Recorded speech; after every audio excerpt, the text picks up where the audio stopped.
Hey everyone, Cheoff Geoff here. Welcome to my kitchen. And thanks for tuning in. If you're new to the page, don't forget to hit that old subscribe button. Like, share, comment. I'm always happy to reply to questions and so forth. But alright, so let's get started. So if you want to think like a chef, sometimes a single ingredient can be the star of the show. So with that in mind, we're going to make a quick and easy baba ganoush recipe with the humble eggplant. And a lot of times this guy is playing second fiddle to peppers and tomatoes and zucchinis and so forth. But today you're a rock star, buddy. So what we're going to do, we're going to start off with, when you work with one of these, it can be a very bitter vegetable to work with. So what we're going to do is we're going to draw out all the moisture that produces a lot of its bitterness. So what we're going to do is we're going to cut this thing right in half. And you don't want to cut the edges off or anything like that. You want it completely and totally intact. All right, so all we're gonna do is add a little bit of salt, and salt is a really, really great, useful ingredient, and it does so many things. So salt is a seasoning, but it's also used for curing and so forth. So what we're actually gonna be doing is a quick cure. When you cure something, what it does is it removes moisture, and that's what we're doing with this. We're adding that salt. I'm gonna pierce it a little bit with this fork as well. I kind of forgot about that in the first place. By drawing out the moisture, all the liquid that's going to be coming out of this eggplant is all the stuff that makes it bitter. So we're going to let it sit here for a couple of minutes and draw out the moisture. We'll be back and we'll show you what happens. And we're going to throw this thing in the oven, roast it off, and make a really quick, delicious, and easy to make baba ganoush. All right, we're 15 minutes into the future here, and as you can see, we're really starting to bring out that bitter liquid. And it's been sitting for 15 minutes, and this process you can, like today we're making baba ganoush, but if you're making eggplant parmesan, roasted vegetables, etc., this is a very applicable technique you want to use. So all I'm going to do here is dab up that liquid, and as again I was saying, that liquid is going to is what makes the eggplant bitter. So I've removed it, I've just dabbed it. The next thing we're going to do here is we're just going to roast it off. We're going to grease up this pan with a little bit of olive oil, just so it doesn't stick for when we remove it. I've got my oven set at 400 degrees for 30 minutes. All right, last thing, I'm going to add just a little sprinkle of cumin. Perfect. All right, we go skin side up. You put your flesh straight down, and again, you want to keep this thing completely intact. And this way, when it roasts, we're going to be able to scoop out the guts real properly. All right, we're another 30 minutes into the future here, and I've got the eggplant out of the oven. The whole house just smells amazing right now, and what's happening over this roasting process, you're getting that natural sweetness coming out of the eggplant as well. Really kind of dead giveaway that it's done. It's not firm anymore. You can see it's all squishy, and it's just easy to work with. So what we're gonna do, use my trusty fish spatula, flip it over, there we go. Oh yeah, and it's ready to go. So all we're gonna do is scoop this baby into our mixing bowl, and we're gonna make this straight in, and hopefully I'm not gonna burn myself. So I'm just gonna use a fork, and it's just gonna come right out. There we go. There we are, all right. So we could be using a food processor to get this done, but I really like the rustic kind of texture we're gonna get by just mixing this thing straight into the bowl. Hey, come here. Where are you going here? Don't fight with me, buddy. All right. Great. It's all mushy and gooey. All right. In you go. It's still pretty hot though. Now, what we're gonna do is we're gonna add just a touch of cumin in here, and we're gonna start meshing it up with our and a little touch of garlic. This is about a clove and a half worth of garlic. So when you're working with fresh garlic, it can really overpower. So you don't want to over season, because you want the eggplant flavor to really come together here.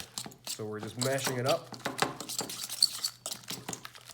Oh yeah, you're really starting to smell the garlic come together with it.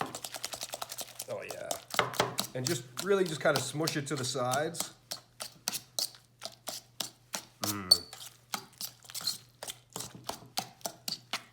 Great.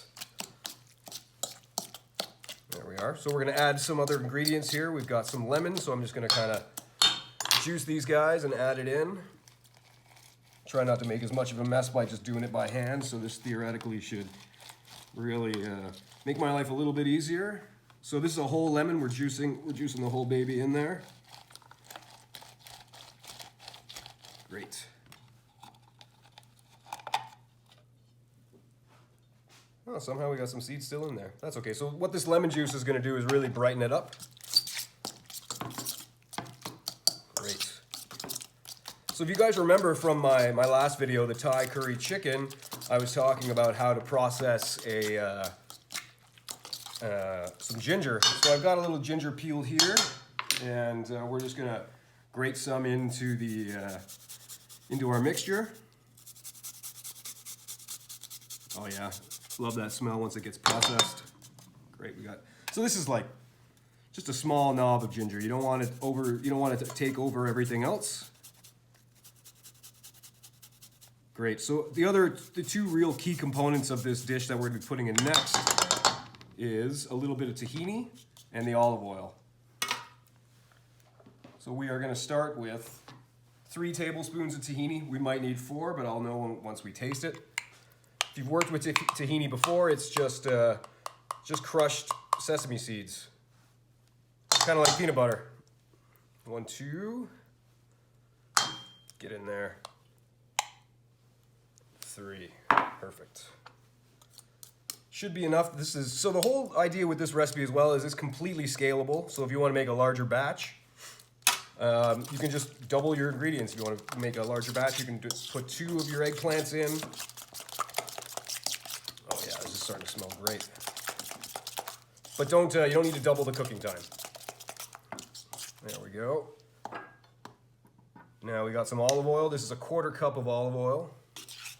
And I'm just going to slowly add it in. We're going to start with actually maybe even less. We'll see how it is. All right. Just a touch more. And again, if you want to put this in a food processor, it'll really speed up the preparation here. But again, I like how rustic this thing's gonna look when it's all said and done. All right, last but not least, a little bit of chopped cilantro. We're gonna add a touch of salt and pepper, and I'll give it a taste and see how we're doing. Okay, crack in some pepper here.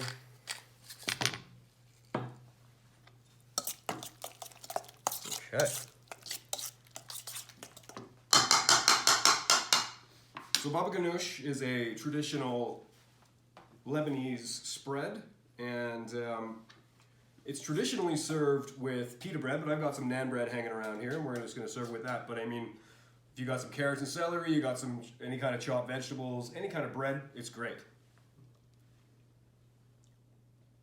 Oh yeah, that's great. I think we're ready to roll here. So what we're going to do for the plating, this is a homemade dish that was made by my partner Jody at one of her pottery classes, and it's just a great vessel to make this thing look great. So we're just going to throw some of this baba ganoush right down the center here. Try to keep it all together. Oh, already messy, but you got to roll with it. Perfect. We're going to add our little bit of naan bread, lemon wedge, and I've got some sour gherkins here for garnish. Another really classic, great garnish would be pomegranates, but you know what? Don't have them, so what are you gonna do? All right, just gonna add a little bit of oil. I've lost my spoon, guys, so we're just going with fingers here now. All right, there we go. Perfect. Last but not least, a little bit of cilantro. Perfect. So our humble eggplant has been really turned into just a perfect, quick and easy baba ganoush. So from my kitchen to yours, bon appetit.